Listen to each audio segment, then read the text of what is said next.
The billion-dollar World Cup scam. This video is based on verified historical macroeconomic data and personal risk assessment experience.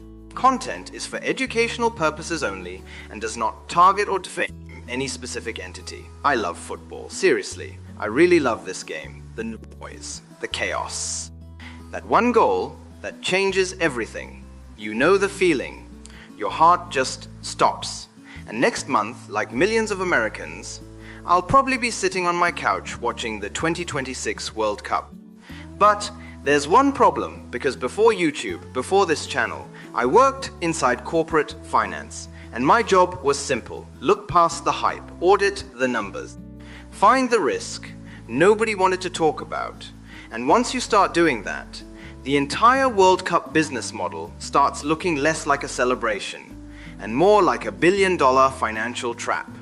Right now, media outlets are selling this tournament like it's free money. They promise tourism explosions, job growth, economic miracles. Sounds amazing, doesn't it? But here's the question nobody asks. If these events are such incredible investments, why do so many host cities end up drowning in debt afterward?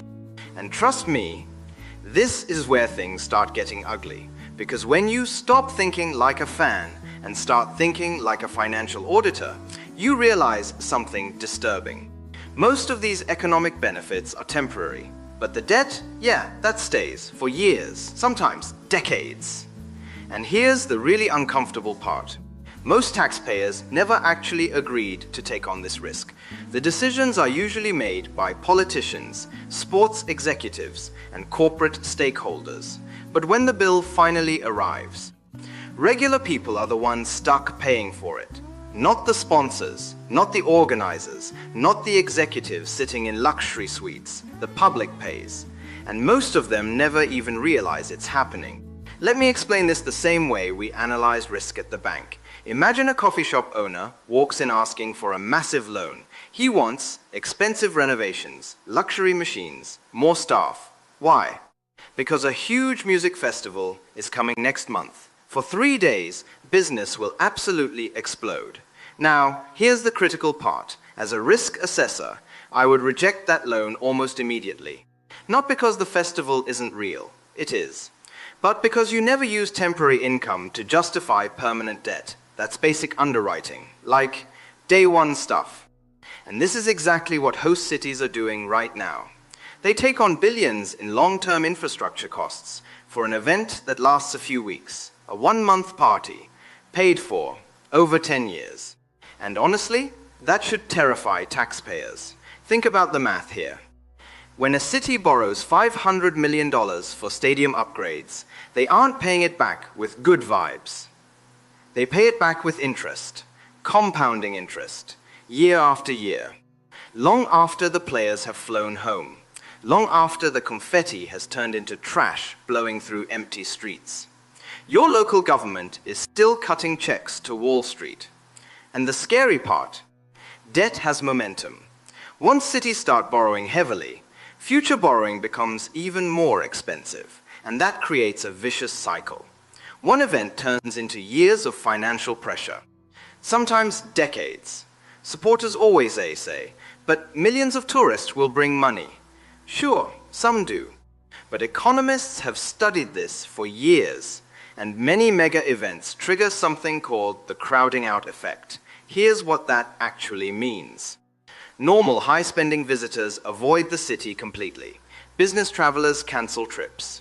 Luxury tourists stay away. Corporate conferences relocate. Why? Because nobody wants insane traffic, price spikes, and total chaos everywhere. So what happens? A budget football fan replaces a corporate executive who would spend 5 times more money. The city doesn't necessarily gain new spending. It often just swaps one visitor for another. That's a huge difference. And politicians, they almost never mention it. Funny how that works. And honestly, this pattern shows up everywhere in economics. During the California gold rush, the people who made the most money weren't the miners digging for gold. It was the people selling the shovels. And in the World Cup business model, international sports organizations and giant corporate sponsors are the ones selling the shovels. They collect the guaranteed money. The host cities, they're the ones absorbing the risk. If things go wrong, the corporations move on. The debt stays local, always. Now this is where the spending becomes absurd. Cities are forced to modify stadiums to meet ultra-specific tournament requirements. And some of these changes are unbelievably expensive. Right now, multiple stadiums are literally ripping out perfectly functional artificial turf just to install natural grass temporarily for the tournament. Millions of dollars gone. Just like that, for a few matches. Then after the tournament, they tear it out again. Seriously. Think about that for a second. Taxpayers fund the installation, the removal, and the maintenance. All for something temporary.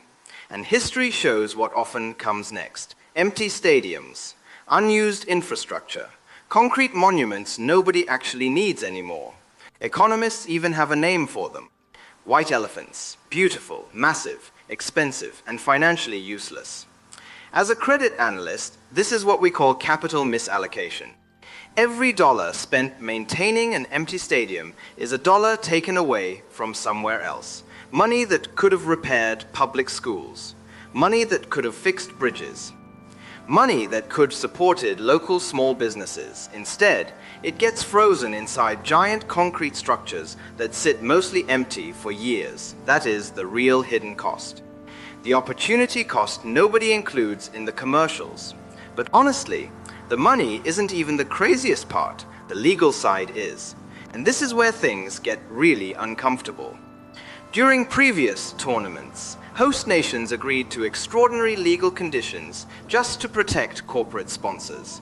In South Africa during 2010, specialized fast-track event courts were created. Their purpose? Protect sponsor rights. Fast. That meant local citizens could face immediate prosecution for unauthorized commercial activity near stadium zones. Now, stop for a second and think about the irony here. A local street vendor helps fund the event through taxes, but could still get jailed for selling products near the stadium without corporate approval. That's insane. And that's when you realize, this isn't just sports anymore. It's corporate control of public space, wrapped in football branding. And what happens after the circus leaves town? The city's financial problems don't disappear. In many cases, they actually get worse. When municipalities take on too much debt, their credit ratings can drop. And once that happens, every future project becomes more expensive. Want to build a new hospital? More expensive. Need to repair highways? More expensive. Need emergency funding after a natural disaster? Also more expensive. One tournament can affect a city's finances for years after the final whistle blows. That's the part most people never see. And honestly, that's the tragic part, because I genuinely love this sport. Most fans do. Football can unite entire countries. And you know what? That's beautiful. It creates memories people never forget. But loving the game doesn't mean ignoring the business behind it. When the tournament ends, the fireworks disappear, the cameras leave, the sponsors move on, and the golden trophy flies right back overseas. But the debt? Yeah, that stays home with taxpayers. And that's the part nobody puts in the commercials. So yes, enjoy the World Cup. Celebrate the goals, celebrate the magic. But while everyone else watches like fans, try watching like an auditor. Because once you start following the money, the illusion starts falling apart very quickly, and trust me, this rabbit hole goes much deeper. Because after you understand how these systems work, you start seeing the same pattern everywhere. The Olympics, casino developments, luxury stadium projects, corporate tax deals, different industries, different cities, same financial playbook, privatize the profits, socialize the risk, and the World Cup? That's just one chapter in a much bigger story. If you want more breakdowns exposing the hidden financial systems shaping modern life, subscribe to Inside Hayes' Mind. And tell me below, would you accept 10 years of debt for 1 month of entertainment? See you in the next audit.